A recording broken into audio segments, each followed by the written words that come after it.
This is the Dark Illumination Report podcast for Wednesday, August 19th, 2020.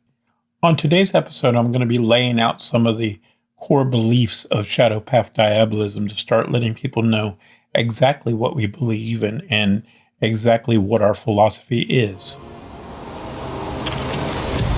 This is the Dark Illumination Report podcast, the official podcast of Shadow Path Diabolism, your daily dose of Diabolonian philosophy to inspire you on your journey down the crooked shadow path. Here's your host, R.J. Womack, Brother Nero.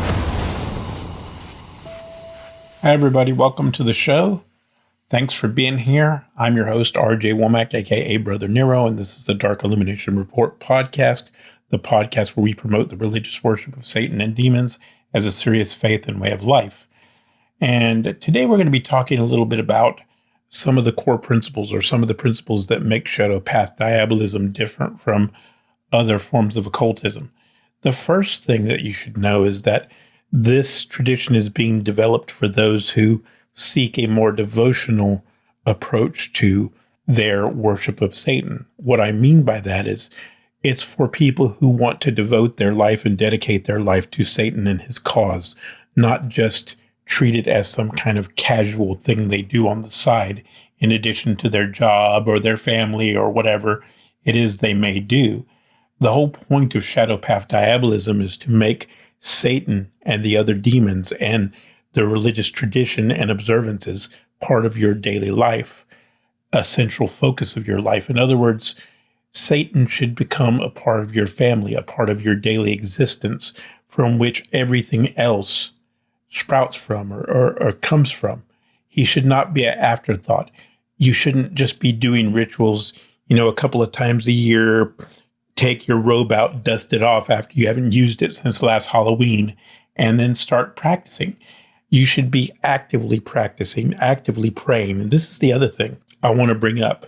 It is a devotional religion, meaning that I practice every day. I pray every day. I meditate every day. I do rune study every day. That's what I do. And that's the whole point of this tradition, is to take it away from this kind of I sort of believe in Satan when I feel like it thing. The type of people who take pictures of their altar when they clean it off every once in a while, and they do a ritual maybe every 2, 3, 4 months or every solstice or Halloween or so, But other than that, it's not really a big part of their life. That is what Shadow Path Diabolism is trying to eliminate. It's trying to create a tradition that is an active part of your daily life, something you engage in on a regular basis. Secondly, we're trying to be a tradition, a religious tradition that breaks away from all the occult politics, all the nonsense associated with most forms of occultism. That is why we created this tradition, because we intend to be, or we're attempting to be, our own tradition. I do not consider myself to be a Satanist anymore. I do not consider myself to be any form of Satanist anymore. I consider myself to be a Shadow Path Diabolist, whatever that may mean and whatever that may evolve into. I do not consider all the other satanic organizations part of my religion. If anything, I look at them as something to study, as a historical relic to study and learn from. I don't look at them as my brothers or sisters or an active part of my religion. They're completely separate from my religious beliefs. So what I do with these other organizations or these other traditions is say, what can I learn from them? What mistakes did they make? What did their leaders do that were positive or negative that affected my current tradition that I'm building, so that I don't make the same mistakes? And I'm not doing this because of, like I said, ego. It's not that at all. What it is like many of you, I'm tired. I'm tired of the debates and the nonsense and the arguments that go on the internet and everywhere else, where people talk about this group did that to this group, and this group believes this, and this group's better than this group because this group does this and does that. All I want to do is focus on the religious worship of Satan and demons, and focus on passing that down to our children and future generations of diabolists. I want to focus on building a true ministry and focus on building a true priesthood dedicated to Satan. I'm not worried about what this group is doing to this group or what this group is doing or what activities they're involved in or what their political views are, because I don't care about any of that. I care about Satan and his kingdom, and I care about reviving old ways, the old traditions, ancient pagan practices, and bringing about a true form of diabolism. The other thing I want to mention is that the reason we focus on lower forms of magic or more folk magic or more traditional witchcraft magic is not because we're interested in magic. It's because we're interested in using magic and mysticism as a technique to connect us with the gods. The difference between this tradition and other traditions is that magic is seen as a tool to connect us with the gods, not the other way around. Many traditions have the attitude that the gods are almost like a cosmic battery or an archetype to connect us with magical power. That is not the way we view magic. We view magic as a method by which to connect with the gods and to build our relationship with the gods. We don't see the gods as a battery to charge our rituals for our own ends. The point of this tradition is religious worship. We don't apologize for that. We don't try to make excuses for that because, again, we're not defining ourselves by other people's interpretation of what religion should be or what occultism should be. We don't use left-hand path occultism as our baseline, as our way of judging what we do. We judge ourselves by our own beliefs and by our own desires and by our own objectives. We don't use them as a baseline for what is or isn't diabolism. We don't use them as our guide for how we should practice our religion. In fact, we're trying to get away from that. We don't use terms like right hand or left hand path. We don't use terms like black or white magic. We believe in a more nature-centric approach. Nature is neither black nor white, nor good nor evil. It is shades of gray. Anybody who observes animal behavior or just nature in general can see that there is no black and white in nature. There is no good or evil. It just is. And that's the way we want Shadow Path Diabolists to approach their religion and their practice of magic and their spiritual practice is, I'm me, and I define me by my own terms, and I do what I want to do, and I do what I think is in my best interest and the best interest of my family and the best interest of the gods. And I try to keep all of those things in balance. And since we are not part of any left-hand path tradition or any other religious tradition, we are trying to establish ourselves as our own religious tradition. We don't define ourselves and we don't define our goals by those standards of those organizations, whoever they may be. And that's one of the reasons why I've refused to answer questions about certain religious organizations from now on and certain religious traditions, because I no longer consider myself to be a Satanist. I no longer consider this to be a satanic podcast. I consider this to be a Shadow Path Diabolism podcast, and we're going to define ourselves and the topics that we discuss in terms of whatever Shadow Path Diabolism dictates and whatever it evolves into due to the practice of the other people who embrace it and take it on board as their tradition. It's going to evolve on its own terms.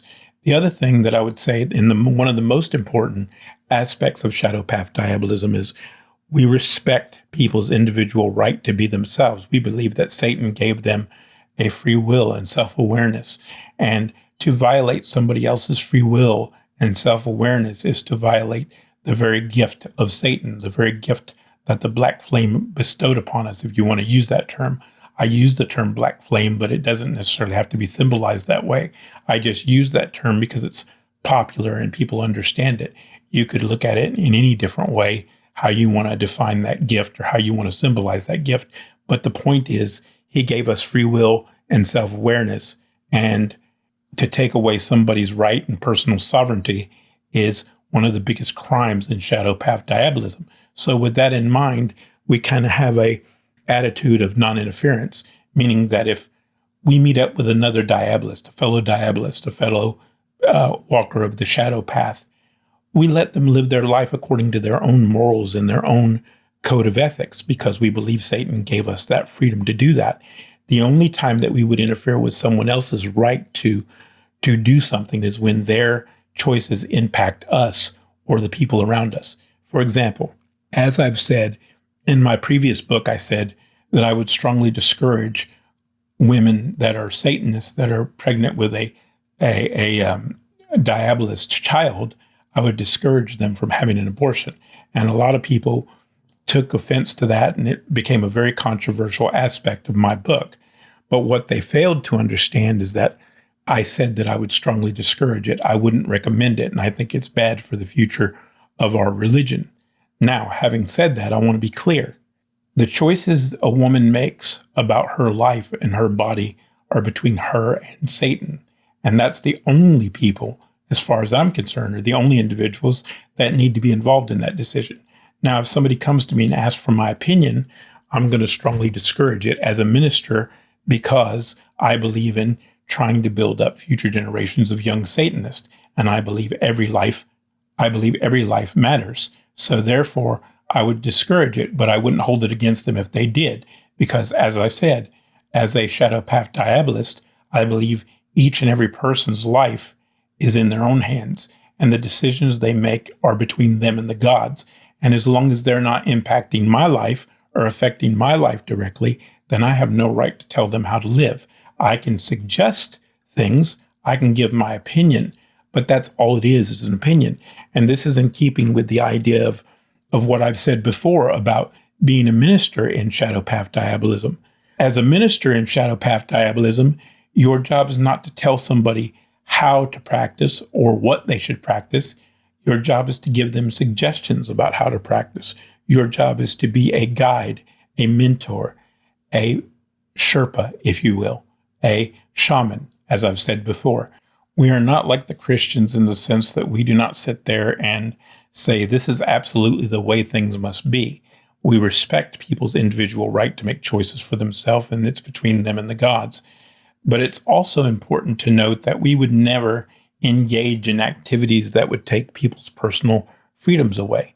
So you would never see a Shadow Path Diabolist, for instance, engage in criminal activity that would take someone's personal power from them.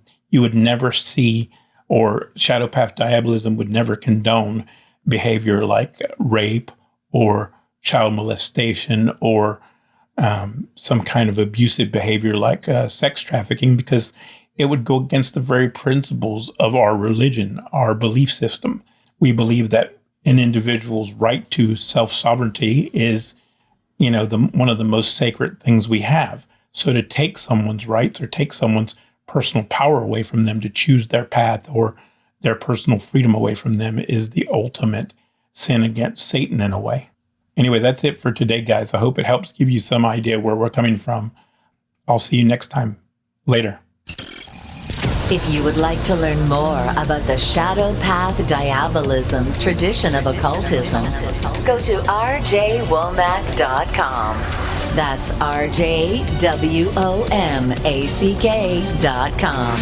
If you enjoyed this podcast and support our message, tell a friend, leave us a review, and follow us on social media.